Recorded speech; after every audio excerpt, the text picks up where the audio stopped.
Where's your playlist taking you? Down the highway? To the mountains? Or just into daydream mode while you're stuck in traffic? With over 4,000 hotels worldwide, Best Western is there to help you make the most of your getaway, wherever that is.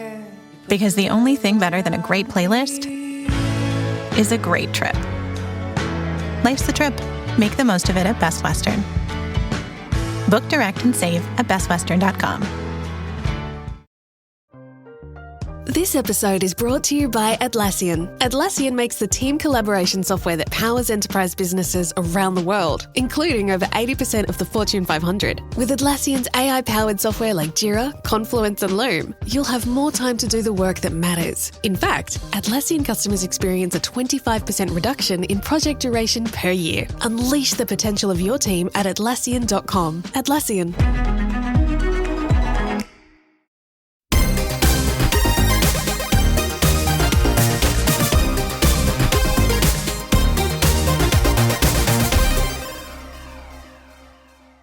Hello, fellow gamers, and welcome to the Video Gamers Podcast.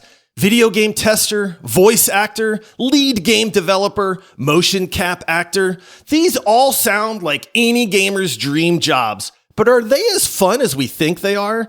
Well, we're about to find out, because on today's episode, we're going to be diving into the world of voice acting with an inside look at the fun and challenges voice actors can face. But first, some introductions are in order. I am your host, Josh, and joining me, if we don't hear at least 3 impressions from him this episode, I'll be sorely disappointed. It's Ryan. I'm not a puppet. You can't force me to do anything, man. Come on, Ryan. You know you want to. No. I'm classically trained, bro. Oh man. And joining us, he is an actual voice actor with work in games like Dark Souls 2, several Warhammer games, and much, much more. It's the one and only Chris Tester. Hello, hi, lovely to be here. Oh, Chris, we are so excited to have you, man. Thank you so much for taking the time to hop on the podcast with us. It's not every day we get to interview a voice actor, man. Oh, they are sprouting up. There are quite a few of them, so I think you're timing it absolutely perfectly to kind of ride this wave. As every other person goes, that would be a really cool thing to do. I could get into that. I'm sure it's not very difficult or very hard. And here I am to prove that that's the case. They'll let anybody in now. It's kind of like podcasting, Chris. They'll let anybody do a podcast nowadays. You get your blue Yeti microphone, and if you can do some impersonations, an orc voice is always particularly useful, and then just go at it. Just spam everyone. That's the way forward. Man, we just unlocked a secret. Josh, I'm out. Yeah, totally. Ryan's starting his new career. Yeah. Well, we are going to get a little bit of insight into what it's like to be a voice actor and work in that industry and how that ties into gaming and things like that. But Chris, I wanted to just kind of give you a little bit of an introduction for the listeners. We've had a chance to chat before recording it over email a little bit. And I got to be honest, man, this is an impressive resume. So for the listeners, you have worked on games such as Fallout London, Poppy Playtime, Warhammer Total War 2 and 3, Warhammer 40,000 Rogue Trader, Dark Souls 2, Lego Marvel Superheroes 2, Pathfinder Wrath of the Righteous, and perhaps my personal favorite game, Bard's Tale 4. Oh, there's the niche pick. Nice. I like it. Dude, Bard's Tale 4 is one of those games that I think is so drastically underknown and underrated. And for an older gamer like me that loves that kind of old style, like dungeon crawler blobber is the term for that game. Yeah. Okay. I saw that and I just started nerding out, man. Yeah, In Exile were the devs behind Bard's Tale were one of the first kind of studios that I worked with consistently on that and on another couple of kind of like smaller kind of projects and that kind of thing. And they were always an absolute delight.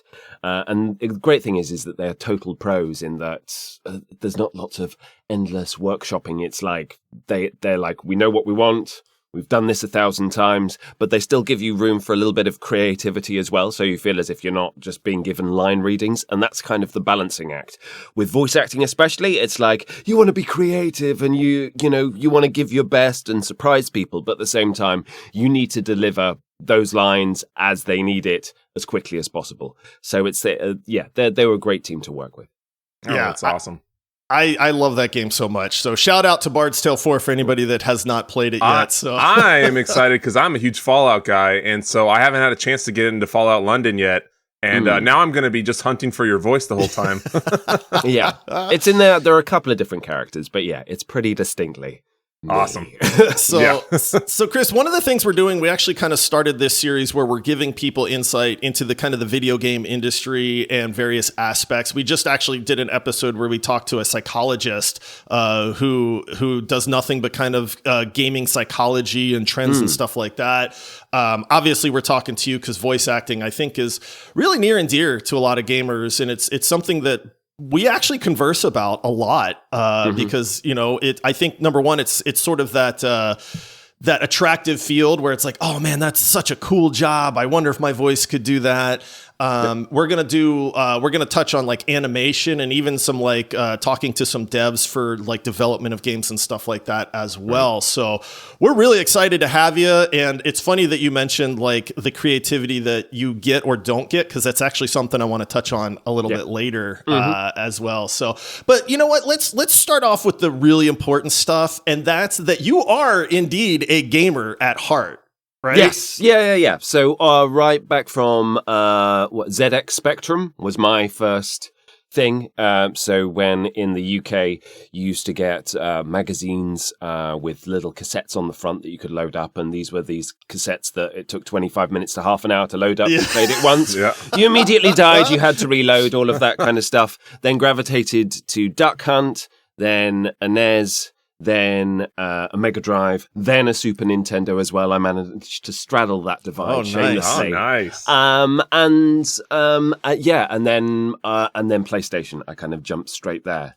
I had a little dalliance with a Sega Saturn, but that didn't go too far. I'm not gonna lie.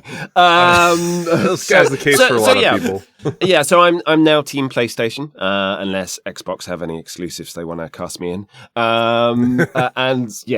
Have been since then. But it's interesting how my journey has changed, because I think in terms of my own time that I have, it's increasingly limited as a 43-year-old man with various bits falling off at this stage, and other kind of responsibilities. So the games that I'm most passionate about actually probably being a part of are also the games that I probably have the least amount of time to play, which are the ones that actually have the time to explore a longer narrative, more in-depth characters, all of that exciting kind of stuff. What that actually means is that 90% of my gaming right now is like FIFA in my pants for 15 minutes before bed, because I'm living my best life. We understand the hey, we had to make a gaming podcast just so we had excuses to play video games. It keeps you responsible. It's like an accountability group, which is really great. does. I like that. And we just hopped into Kingdom Come Deliverance 2, and so that's going to be a which looks amazing. But for you slow after fighting. Yeah, and we've been playing Marvel Rivals for like 2 months. We haven't had any games to cover, and so now we're like, we got to buckle down for this one. Time to get back to work. Exactly.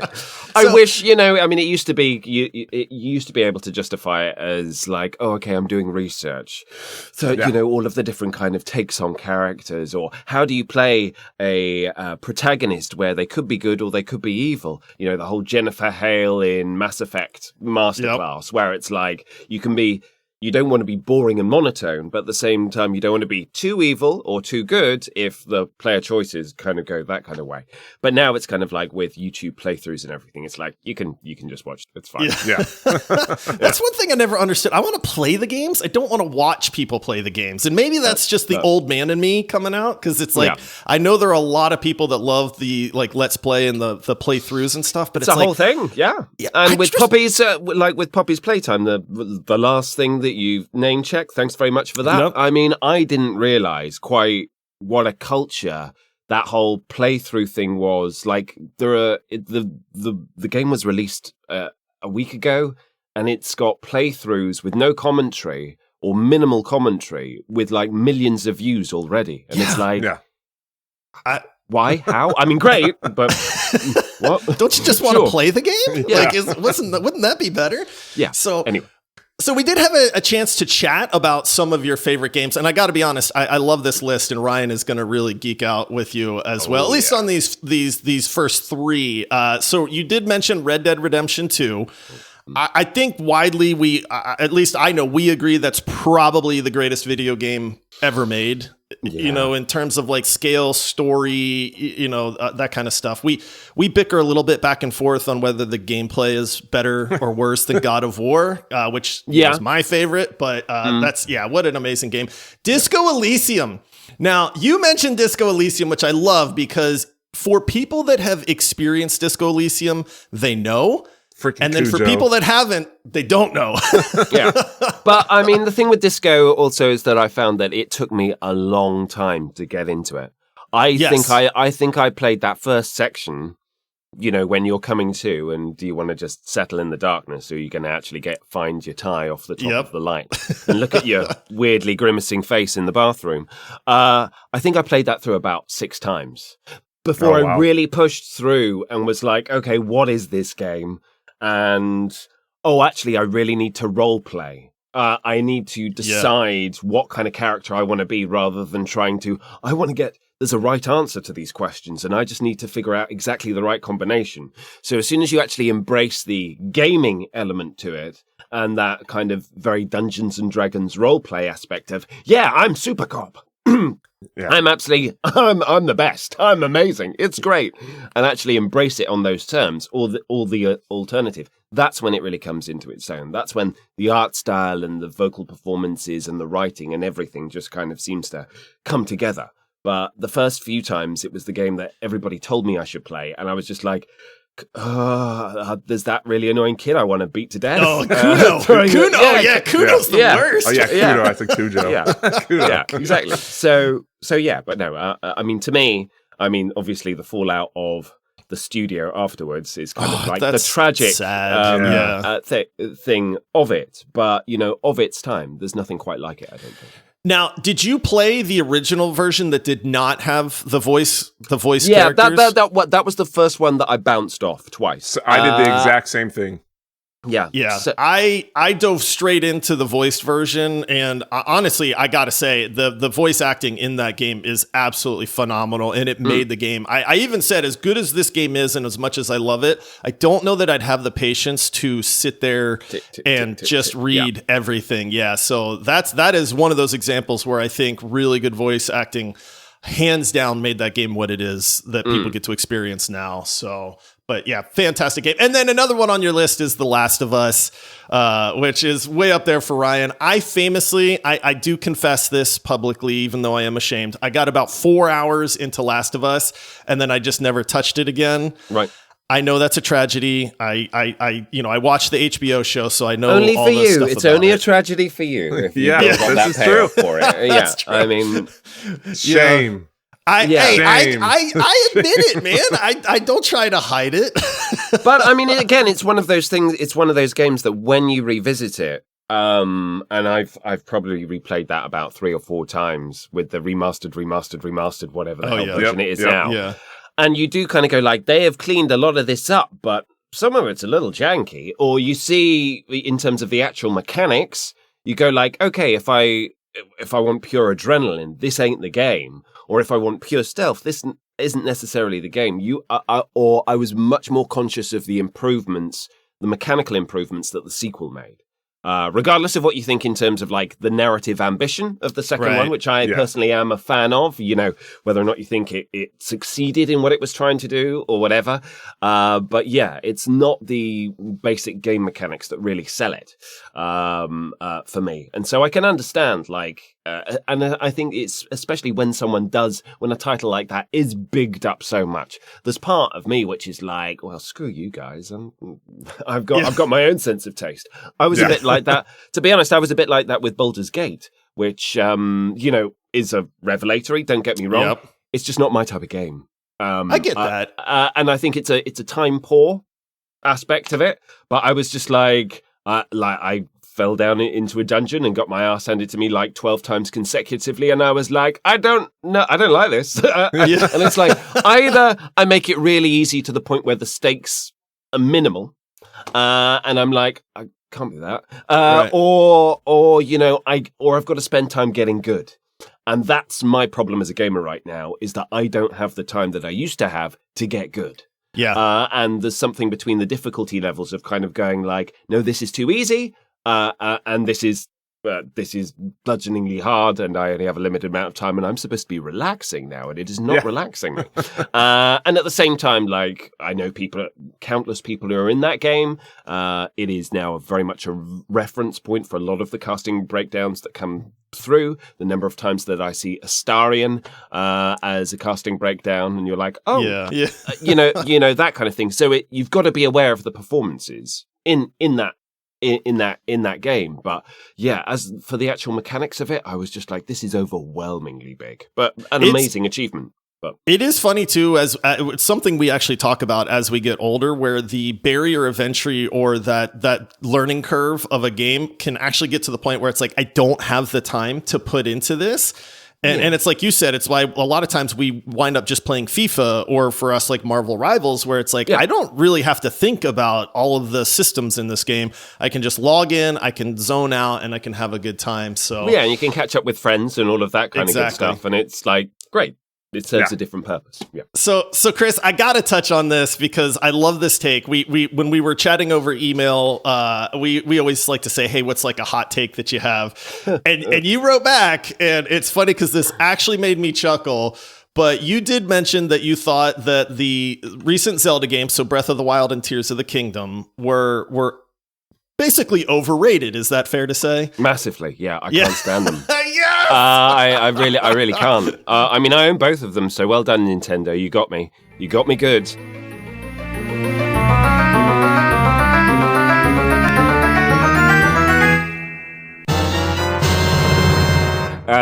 Capitalism wins, as you know, as does all my childhood memories and associations. Because big fan, especially in the Super Nintendo days. N64, I was away doing other stuff. But yeah, I dropped back into those worlds, and again, there was just overwhelm. And also, I think, and this is where the kind of like narrative experience is. I'm kind of like, what's the story in these games? I'm not, apart from the most formulaic boilerplate, I'm kind of like, what personality has this kid? He doesn't have one. Because he's an avatar of me and I have no personality. Okay, I get that. But where are we going with this? It's the big bad, but I don't care enough. That kind of thing. And then with the latest one, it's like, well, what we're going to do is we're going to give you even more choice with lots of technical to learn. And it'll be great because it's like the biggest, most open sandbox ever. And to me, my brain just goes like, oh, great, more stuff not to be good at. Yeah. And so for me, it becomes crippling. I walk around these worlds and they are beautiful and they are stunning, but they don't have that, like something like The Witcher did so well, which was like, okay, I've got to get from point A to point B, but guaranteed. I mean, Red Dead Redemption does this absolutely perfectly as well. Between points A and B, within 10 to 15 seconds, something is going to come and distract me.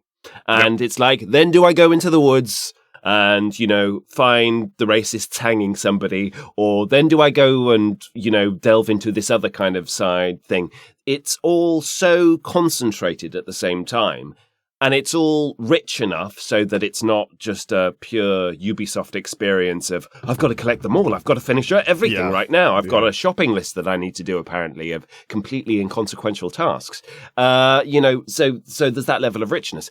I didn't find that in the 3 hours in total that I attempted to play either of those two games. But that was it. So again, that is probably a bit like with The Last of Us with you. That's probably my loss, but I am okay with that loss. Yeah. I cannot foresee, some great transformational moment where it's going to get better.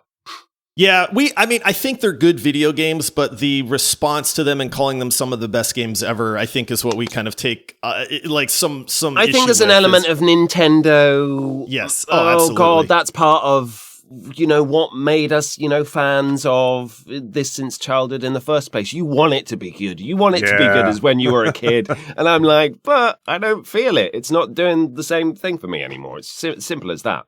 Yeah. We sound like the exact same gamer. Honestly, you guys are very similar. Because that's the one thing I did. It's for a great podcast. Lots of non-conflict. Great. Yeah. Yes, you are right. Your opinion was very well thought through. Yep. Yeah. The one thing the Ultra Hand kind of I had fun with near the end, just making goofy stuff. But overall, I just thought, well, it was great as a game. It was not what everyone touts it to be, in my opinion. So it becomes this huge epic. Oh my god! Yeah, and it's like, I didn't find it was good. Yeah. So one other thing, and then we'll kind of get into some of these kind of insights into the voice acting industry and your experience with those. But you did mention that you love games where you can kind of get this emotional involvement with the characters that are in the game. Red Dead Redemption 2 being high on your list, obviously that explains that. Have you ever played Cyberpunk? Yes, I have. Yeah, okay. I have. It's curious. It's like, I love CD Projekt Red for so many things, for so many reasons. You can hear the butt coming. Oh, yeah. At the same time, it's kind of like... I was like, where's it going with this? By the way, guys, if CD Projekt Red, I don't know which next one. Yeah, I'm readily available and UK-based, just saying. But it didn't land for me. I like the execution is phenomenal in that game on so many levels. Like on paper, love it so much. The release is a huge issue for me. Just because absolutely. For so many people, it was like I'm a console guy, and it was like that build up to it's my Christmas game. The one time I'm going to sit down and I can actually say like 3 full days reserved out. I'm just going to be playing this game, and then it doesn't even load. So it was already on the back foot. And then when we actually kind of like get into it, I just didn't like, and this wasn't a performative issue, but I didn't like the protagonist very much. V? Yeah, V. I get that. And to be honest, I would say I only played the male V, not the female V. And I've heard that, some people prefer the female to the male, and, so... Right. So I still got about 20, 25 minutes in, and I've enjoyed it, but I like... If someone said, like, so what's the story of V? What are the big main kind of plot points and everything? I'd be like, well, he's going to die. He's a little crazy. He's a bit time poor. And Jackie's not well. That's a good point. I like it. But other than that, I'm kind of a bit like, I don't know. And I think it was also because it promised to be so many different types of games. So like when it kind of went into one of the first missions where it's kind of very covert and you've got to zoom between all of the different, security cameras and listen into bits of the conversation and that kind of stuff. And then it was like, well, maybe you can do that again sometime in your playthrough if you really want to go out on a limb and do it, but you don't have to. And so I never did. And so for me, it didn't quite land in the same way. So I get that. Yeah, I enjoyed it. I admired the ambition and the scope, so much style, everything about it. I've obviously heard that DLC maybe it's phenomenal. Yeah, I think that's probably will get me into doing a fresh playthrough of it. Because that does sound like a different thing and really kind of like coming together. But it makes you feel like a spy, like legitimately, like you feel like you're James Bond at that point in the game. Amazing. Like the missions that they do. It's are really, worth it really to well. check it out again for a full playthrough for sure. I mean, they're operating at such a high level to it. That's fine. But I think this is where the tension kind of comes in with somewhere like Red Dead. Red Dead is, I would arguably say, a little bit more of a linear experience. So in some of the story beats are so well crafted. Fundamentally, it's your relationship with the villain in something like Red Dead Redemption 2, or even in the original kind of Red Dead. That twist, that turn is completely soul destroying to me. Whereas in terms of the big bad in Cyberpunk, I'm a bit like, meh. I'm dead. Time is running out. I've got to make a couple of choices. Keanu did some bad things, or did he? Yeah. I don't know. I mean, there was just so much.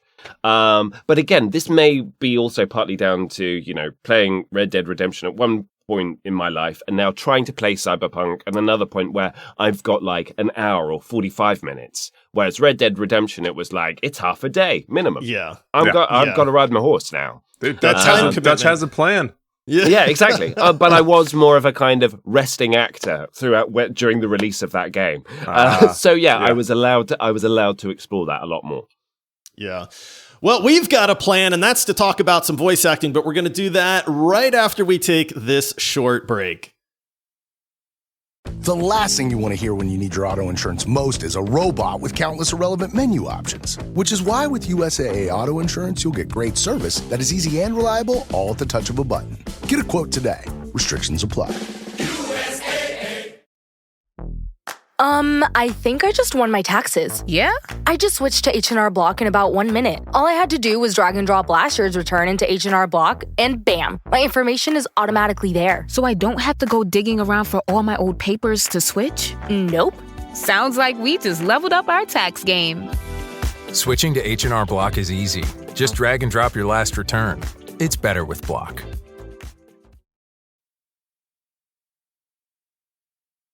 All right, we are back and we are chatting with Chris Tester. And, we are lifelong gamers. And one of our tenets on this podcast is we are not professionals or people that honestly know the gaming industry all that well. We're just gamers at heart. We've been gaming our entire lives. So we're absolutely pumped to be able to kind of get a glimpse behind the curtain into these various aspects of the gaming world. And, I think our natural curiosity is going to be pretty evident. So forgive any excitement or dumb questions that we might have on this, but it's kind of who we are too. We ask the dumb questions because it's the things that we're curious about.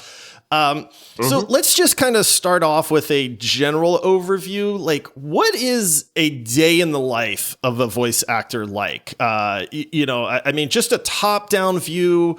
We're going to get into some more specifics here and kind of hone in on that a little bit. So do you mean specifically as a voice actor who just does games? Or in general, honestly, yeah, because we see a lot of crossover between like gaming and anime and even like animated series and stuff like that. So I would say just in general. Sure.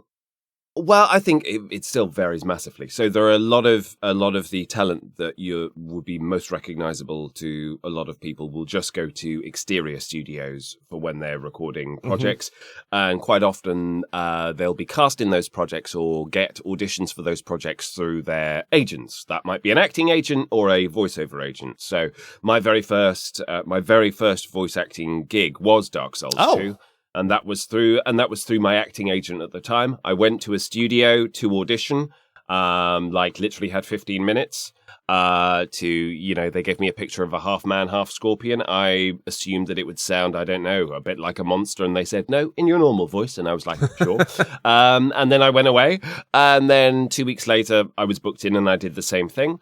And so you're dealing with an audio engineer and then whoever else is directing who may be there or may not be there, that kind of thing.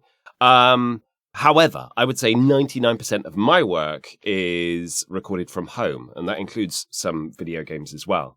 So I was a theatre actor for about 15 years, but I've been also full-time voice acting from home for about 7 years.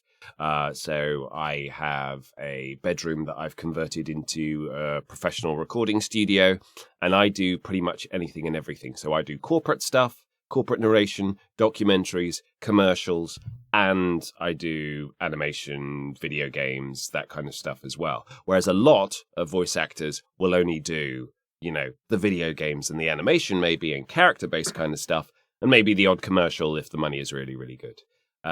So yeah, that's the kind of balancing act. For me, as a result of that, I also, like a lot of the games that I'm in, is because I've marketed myself, or I am out there in some way, shape, or form. So in terms of game devs that I admire, I will definitely be shooting my shot and introducing myself and saying, this is my show reel, this is my calling card. If you ever need someone like me, You know where I am, building relationships with casting directors who may be representative of different studios. So that's about finding out who they are, building a relationship with them so that they know what you can do, what you can't do, what your unique strengths are, whether or not you can record from home, whether or not you're based near a larger city, like I'm in London, and it's still advantageous for me in case they want to get someone in last minute. You know, I've got a in-person job and an in-person audition tomorrow in London town. Cool. And that's partly because they want to see you working in a space. Also for them, technically, if everybody is recorded in the same space, it means that everybody will sound the same. They're not like, oh, the noise floor has gone a bit kind of crazy. And you said you didn't gate this, but you definitely did because we can't hear you breathing. You know, all of those kind of things. But what that actually means in terms of the reality is that for a lot of people, it's like, maybe post on social media to get a bit of a following and a bit of a profile, but otherwise it's down to your agent to get you the opportunities. And from that, if you book at one or two of these studios, you might be called in much more. I do that. I have a voiceover agent, but for 99% of my work, I'm doing my own marketing and my own outreach. So that's in-person, networking. That's networking, variously across the internet. That's social media. That's cold emails. Pretty much anything and everything. So I've got to run it as a bit of a business because it is my full-time thing. Wow. That's super neat to get that insight. So my daughter, she's in theater now. She's in high school and she absolutely loves it. And she's always in there practicing lines and dances and all that stuff. Is there like kind of a practice type thing that you do? You're a lot more voice orientated. So do you have like sequences you work on, or is there stuff you do for that to prep for roles, or? I mean, I used to do from like 3 years of drama school training. So there was like vocal warm-ups that I became kind of absolutely enthralled to, really. Using your body as a physical instrument, that kind of thing, which is very important to do. And so there's that, and then the physical warm-up kind of aspect as well that goes on top of it as well, because it's a full body thing. It's not just the voice. It's much easier to be able to make those kind of choices freely if you're using your whole body. It's the whole reason that rather than having a very small booth, I made myself a room to thrash around in, because it just makes my job easier, a lot easier than if it's a confined thing. Because the very first recording setups that I built myself from home, I was in a little corner like this and I couldn't really move. And that affects how you can act, just kind of like necessarily. So there was that. And then from a voice acting perspective, the number one thing that I practice is cold reading. Cold reading, i.e. stuff that I've never read, haven't even scanned before, immediately presenting it myself, pressing record and going, making sure I don't make mistakes and make choices on the fly. Because most video game scripts are recorded like that. You do not see the scripts in advance. You do not even get to read ahead of where you are. So it's like, let's do 2 to 3 takes of every single line. Let's go. We're on it. So you'll have discussed in advance maybe, okay, so your character is here, you're talking to X, Y, or Z person, you're in the middle of a battlefield, so you got to shout a little bit, what's your relationship to that person? Okay, but don't overstay your welcome because time is money and it's already kind of like ticking. So that's part of the craft, is like knowing what to ask and what to skip and use your imagination for, but then it's all cold reading.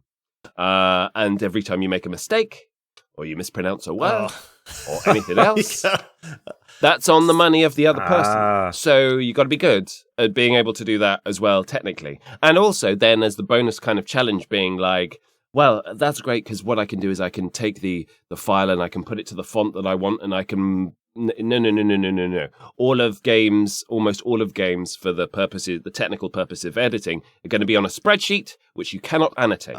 So if someone gives you a weird pronunciation of a name, you got to write it on your body or somewhere if you need to remind it, because you can't annotate it as you go. Or anything else like that. So it's all about the discipline of being able to take a cold bit of text and immediately kind of give a take on it. And know halfway through your first take, what am I going to do with the second take that's going to be different? What little adjustment am I going to make other than going like, I'm going to do it slower. Yeah. I'm going to do it more or less excited. So it's an interesting and informed take rather than just like, your first takes are always good and your second takes are always not so good. Other than that, it's not really That's, much. I mean, honestly, that's super interesting because, like, again, it's one of those things where I think as gamers, we sort of glorify voice acting and we think, oh, you just have to have a good voice and then you just talk, and I think after hearing that, dude, I'm back. I don't quit anymore. Yeah. But I think that people miss the part where, you are having somebody that wants you to perform in a certain way or certain lines and not mess up your words and not have to do multiple takes and things like that. It's a technical thing because you don't want to get into your head about it. And ultimately, it's creative. But it's also the reason why some people will go, well, we'll get an AI to do it. And this is where you frame yourself as like, if you're hiring an actor, then it's because you're interested in their creativity and their choice and what they might bring. If you're a game dev who literally is like, I know exactly what this sound is that I want, and that's what I want, then you'll use an actor until it becomes cheaper to use an AI to do exactly what it is that you want to do. And I'm not judging you on that one way or the other. If the AI is technically sourced, if it's like sourced legitimately and, with everybody's consent and all of that kind of thing, then sure, go do whatever you want. But that's not what I'm necessarily striving for as an actor, is being given line readings, is what people would say them like, this is exactly how you say the line, because a lot of directors aren't actors. So they'll think it sounds like one thing in their head. What actually comes out of their mouths isn't always exactly what they intended. So then you're kind of doing almost a photocopy of a photocopy of a photocopy of a not particularly good performance in the first place. Like, don't get me wrong, like, if there's a certain intonation that you need, tell me what the intonation is. I'll find my own way to it, and I'll try to do it in as faster time as possible. But yeah, that's where the kind of like the tension lies. It's like you've got to be free and easy and creative, but at the same time, tick, tick, tick, tick, tick. Clock's running.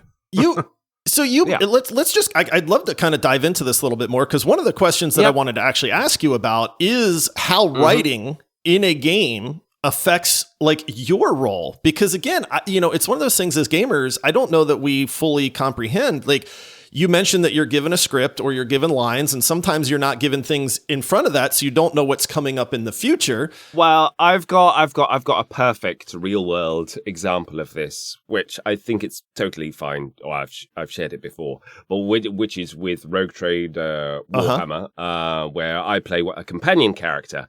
I didn't realize that my character was romanceable in any way until we got to a line which obviously suggested that I was romanceable in some way. So I kind of said it whilst recording for the first time, but then I was like, whoa. So my character's romanceable in this. And they were like, yeah. I was like, once again, things that could have been brought to my attention yesterday! Immediately thought back to the last 8 hours of recording that I'd done, going, would I have done anything differently there? And it was, in terms of the information that was communicated at that particular time, that was just something that had been skipped slightly as a result.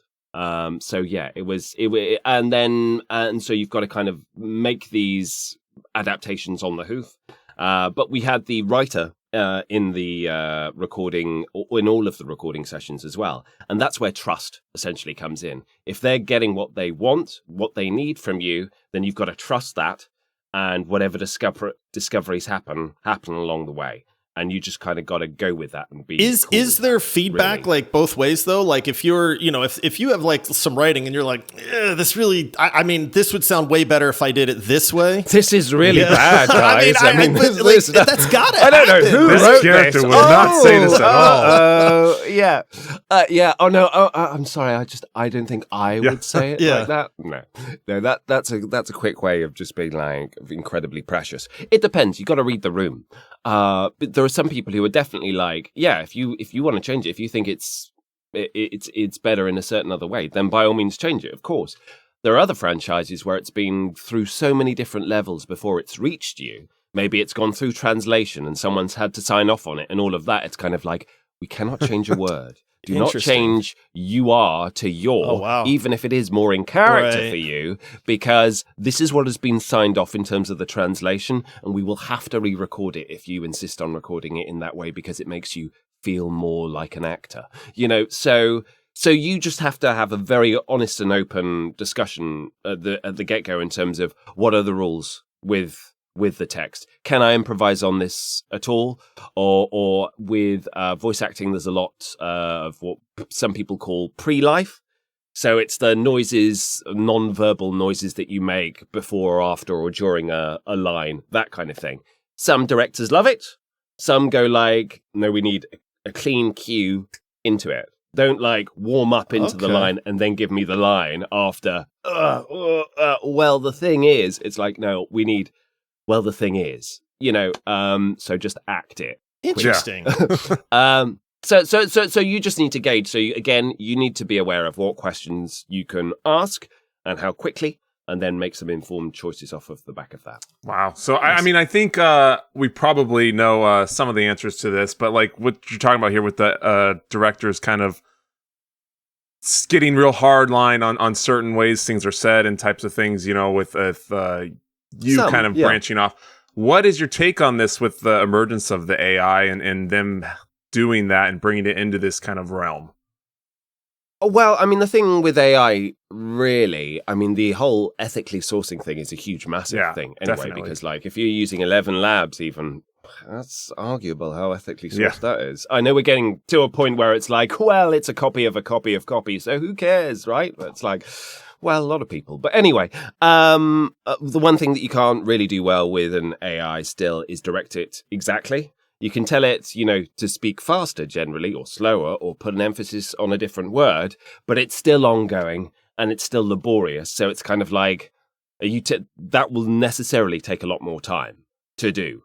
Also, because there's no cognitive process going through it. It's not understanding what it's saying. It's literally just kind of rereading the thing, observing whatever emphasis that is there.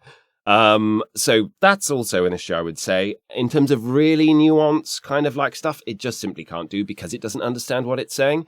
And also you will never be surprised, which fundamentally goes back down to why you want to hire voice actors in the first place. If it's purely just to execute a vision that you've already had, you just need it made flesh, then maybe AI will get there eventually at some stage. But if it's like, oh no, I want to surround myself with people who are better than me at what they do to up my game and make my writing or my direction or my thing even better, then I don't trust AI to be able to do that because it's still fundamentally a copy of a copy of a copy, and it's predicting going on what's been based before and people's. It's the median. It's the road. It's the road that's right in the middle.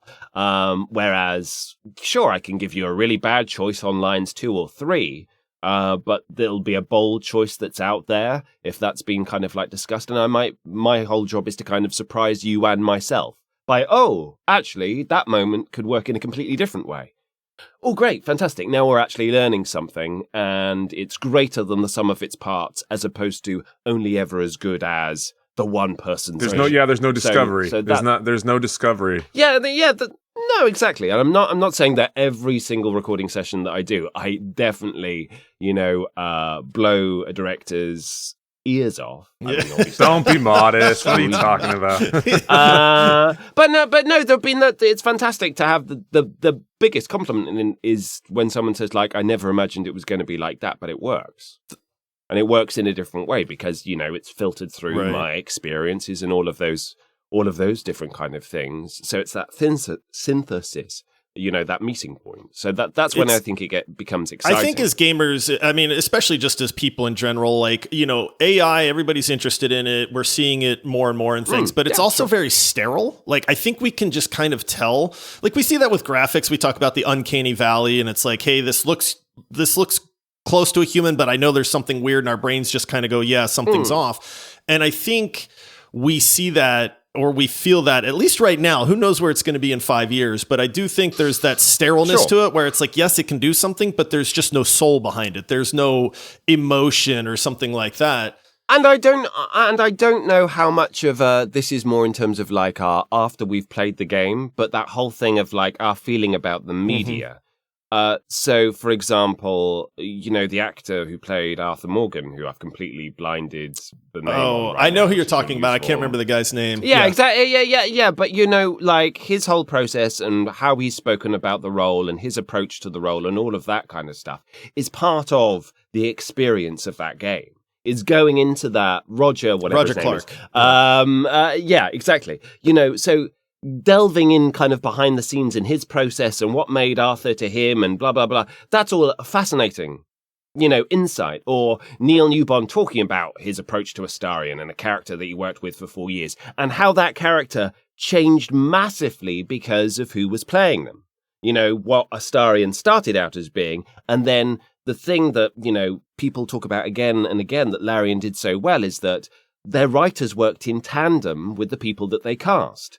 And they then started to write to those people's strengths and go like, okay, this is something that we can build. So it's a collaborative act as opposed to I'm the genius with all the answers. Do my bidding, children. Try harder until you get it right. And I know which room I would like to be in.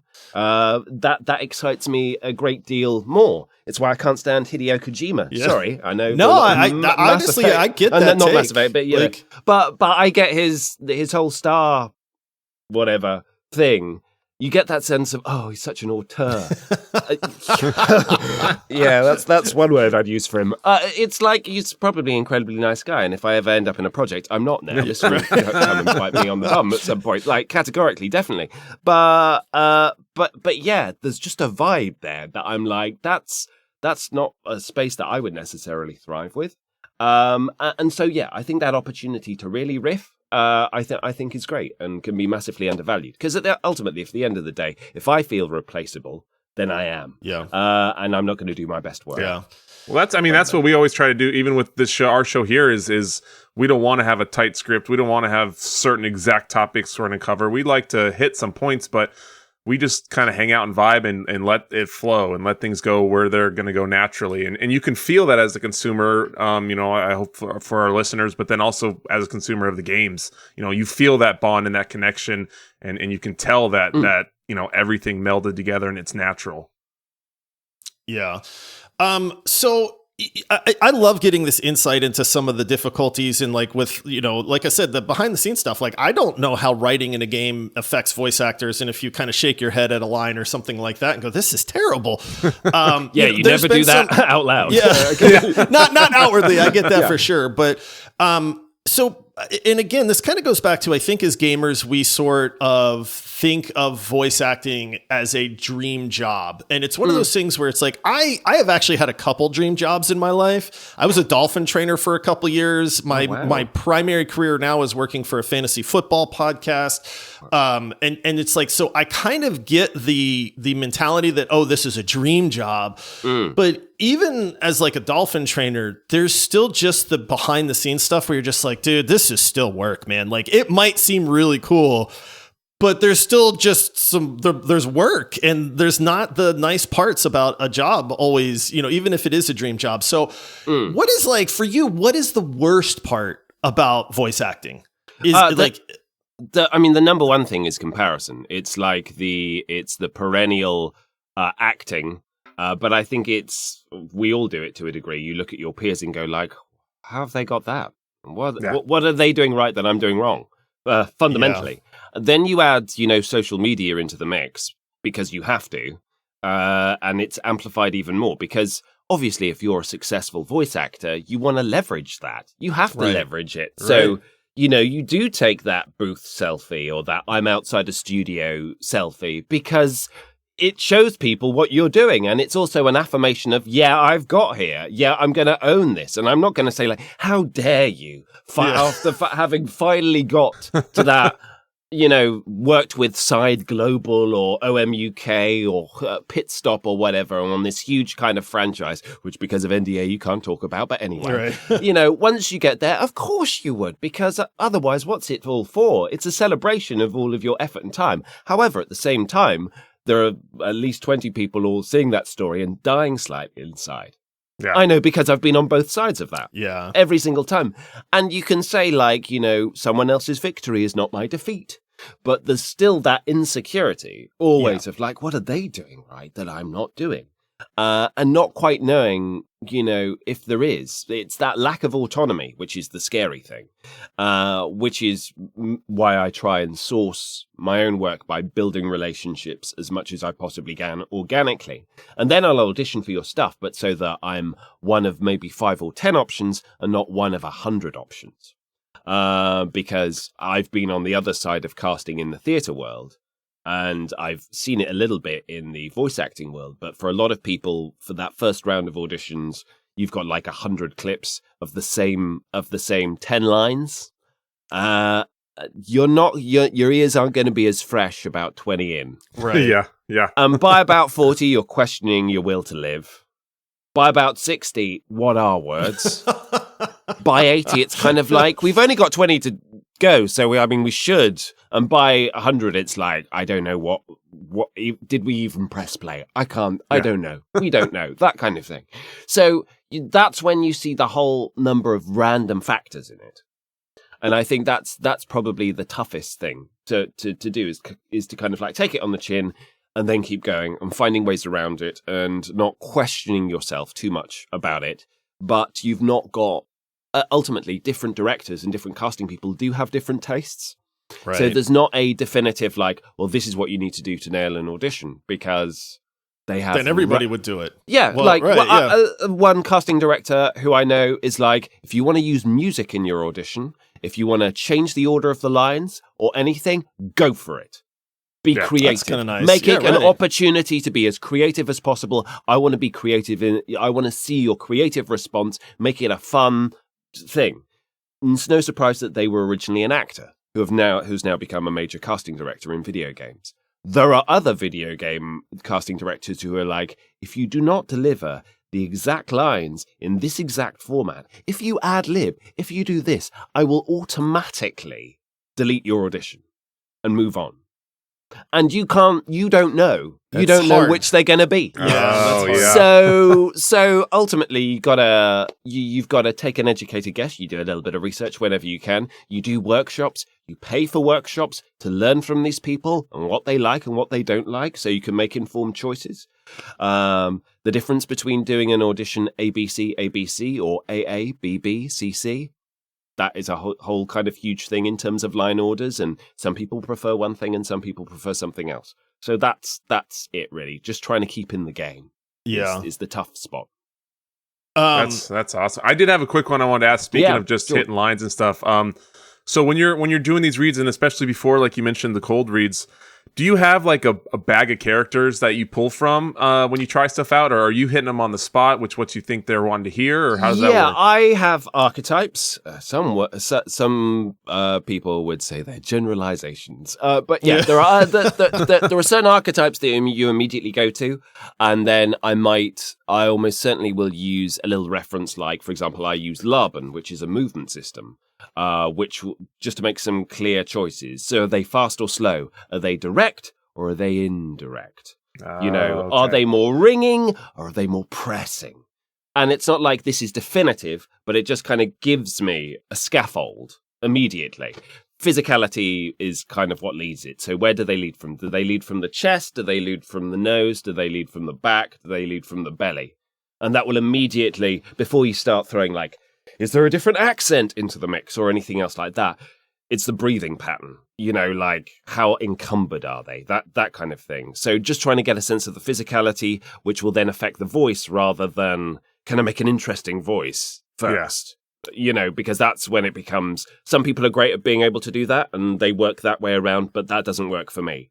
I don't record what my voice is doing and listen back and then fine tune it. I've got to go kind of physicality first and then it comes from there. Wow. This is so cool. This is awesome. I'll be honest, like it's really cool to get this insight because I think we have this idea and it's really neat to learn these kind of ins and outs on this. So we got to start wrapping things up a little bit, Chris. So I got to ask a dumb question. Sure. Yeah. Go for it. But when you do work on a game, do you go back and play that game? Sometimes. Okay. Does it depend on just this looks like a fun game, or is it like no? He's like everyone. Everyone. I would. I'm the kind of person where I would absolutely play them because I want to see like how my work affected it. You know, even if it's critical of myself. I don't need to play the game though to find that guess that's stuff true, now. right? It's like part of my job is to kind of like find the material so I can build it into my portfolio, rather than me claim to be in these games but no one can find the evidence. You know, so that's good. But like, I don't have 100 hours to put into a proper playthrough of Rogue Trader. I'll be completely honest with that. Like, it's my type of game if I had the time to play it. But so I've purchased it. I've played the first 5 hours of it. So I've just met myself. Yeah. So I was like, okay, I'll stop playing now. Yeah. But then I'm more interested in other people's experiences of, you know, the character and, you know, how it's resonated with them. Whereas I'd be kind of second guessing my choices. And for a lot of the stuff, to be honest, whether it's a character where it's like you're mainly just going, how can I die in however many different kind of ways? Yeah, I'm not going to revisit that because of my performance. Amazing though it may be. It'll be like either it's my type of game or it's like, oh, yeah, that's me burning to death for 32.5 seconds. Bang on. Well done. Yeah. And then you were in the game and then they made you buy it? I didn't ask them. I could have asked them for a key. But no. Generally though, they don't. They don't. Really? No, okay. Yeah. Really? Unless I think maybe if you ask, but it's kind of not frowned on. No one ever suggests it. And also, it's quite often with a lot of these, with the bigger games, it's like, so what's this game called? We can't tell you. When's it being released? When's it being released? Can't say. To the point where, like, a game that I didn't, you know, there'll be games released and you're like, oh, is that out now? What was that? I don't know. That's funny. Like, as people get more savvy and in terms of like the social media possibilities of getting their voice actors on board, that's happening less. But it's still an instant sometimes that you'll just be like, oh, that was that thing. Didn't realize. Yeah. Wow. All right, Chris. So as we wrap things up, we did want to take a minute to share some charity work that you're passionate about, and that's the National Association of Voice Actors. And you are currently a part of the campaign to raise money for voice actors that have been affected by the Los Angeles fires. What can you tell us about that, and where can people go to donate or help that out? So if you just Google NAVA, or Nava, depending on your accent, National Association for Voice Actors, they're mainly based in the US, but they are an international body. Obviously fundraising, yes, for victims of the LA fires. A lot of my friends in LA who have like home studios. So not only have they lost their homes, but they've also lost literally their livelihood, you know, the home studios that they've built and constructed to be able to do their work. And so Nava is, you know, set up this kind of GoFundMe. And what they're doing is, you know, people can kind of directly contact them to go into detail about their particular situations, and Nava will help them out. Nava are kind of like a fantastic representative body for voice actors generally anyway. They're incredible advocates, especially for, you know, rights in terms of AI rights, looking after voice actors in that respect. The rider that even when we were organizing this podcast, I said, could we add this to the contract? Which is great, by the way. Great. Yeah, so it's literally something that any voice actor should make sure is added to their contract if there isn't a clause in there already. Just kind of going like, I'm not giving you my rights to giving you the rights to use my voice once it's recorded in any way kind of possible, because that is a stipulation that has been in contracts since the beginning of time of recorded media, because no one thought that AI would be a huge thing. So Nava is kind of first and foremost like giving people tools to kind of counteract that, but educating people it. And they also do a lot of kind of free workshops for voice actors at various different levels as well. So as an organization, they are worth checking out if you're interested in voice acting or you're fans of voice actors at all. That's awesome. We're going to include a link for people in the episode description, but also as a thank you to you And honestly, to all the voice actors that bring us so much entertainment in games, we are actually going to donate $1,000 to guys, Nava wow. as just a thank you for all that you guys all do. That's honestly, why you asked for my card details before. Yes, exactly. Yeah. We're going to I need the see. 3-digit code Okay. on the back, though. Okay, Code, yeah. please. Okay, sure. 007. Yeah, okay. We have that's mad amazing. respect. Thank you, guys. Wow. Thank you. Absolutely. I mean, thank you for giving your time for, for us, for our listeners. Again, gamers, I think we genuinely have a lot of respect for voice actors and what you guys do and the enjoyment that you bring to our favorite hobby and the medium and things like that as well. So, we missed one clause in that. 3 voice acting lessons for Ryan. Oh, okay. Okay. Is that That's all. 20? well, wait a minute. 'cause that's 24 gonna lead hour. me- That's leading me into my last question here. Yeah. And that's, Chris, do you think you could do a better Arnold Schwarzenegger impression than Ryan? Oh, gosh. Okay. Ryan, do you want to... Ryan, you gotta hit us with from one. our eyes. Yeah, just... Okay. Welcome, Christopher, to the Video Gamers Podcast. Thank you for coming on and joining us today. No, I can't compete with that. I have never attempted. What are you talking about? You are professional. I'll be back. Yeah, no, it's not happening. Oh, yes. I'll do it as an orc. Yeah, it's fine. But yeah, great, beautiful. Oh, that man. was a thing of beauty. Well, right there. my Wow, bag's that's awesome. empty, so Yeah, that's all he's got. Yeah, I great. did put Ryan on the spot. He had no idea that was coming, by the way. when I'm sick, I can do a pretty killer Kratos too. So Oh wow. Only when he's sick. Yeah. Oh, One amazing. time he nailed it. Well, listen, Chris, thank you so much for coming on the show. I mean, this is just, honestly, it's been a ton of fun, but it's been really neat to kind of just get this look. Yeah, I'm psyched, dude. That was at awesome. voice acting. I know Well, it really thank you, is. man. And I think for our listeners, it's very eye-opening on a lot of the things that, it is work. It takes talent. It's not just somebody that maybe is born with a good voice and somehow falls into jobs and things like that. I mean, sometimes that And- helps, though. Don't get me wrong. I mean, yeah, absolutely. I'm all sure for it that. does. Nepo Yeah. babies. Let's go. Yeah, great. But yeah, no. I mean, yeah, sometimes it takes a bit of work.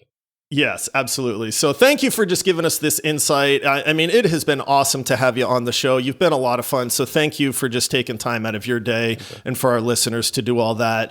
Thank you for your support of Nava. Like I said, we're going to throw in the support there as well. And we will include a link in the episode description for people that feel like they may have it on their hearts to help out with that as well. So Thank you, guys. Thank you so awesome. much. Well, that does it for this episode, everybody. Thank you, Chris, for joining us. We have a lot more of these kind of looks into the industry and talking to people that make gaming possible and that are, allow us to be passionate about this and just make it fun. So thank you for what you do, Chris. Thanks again for joining us. That's it for this episode, everybody. If you enjoyed it, make sure you hit that plus button, that follow button in your podcast app. If you haven't done so already, make sure you rate us 5 stars. We'll see you on the next one. Until then, happy gaming. see ya.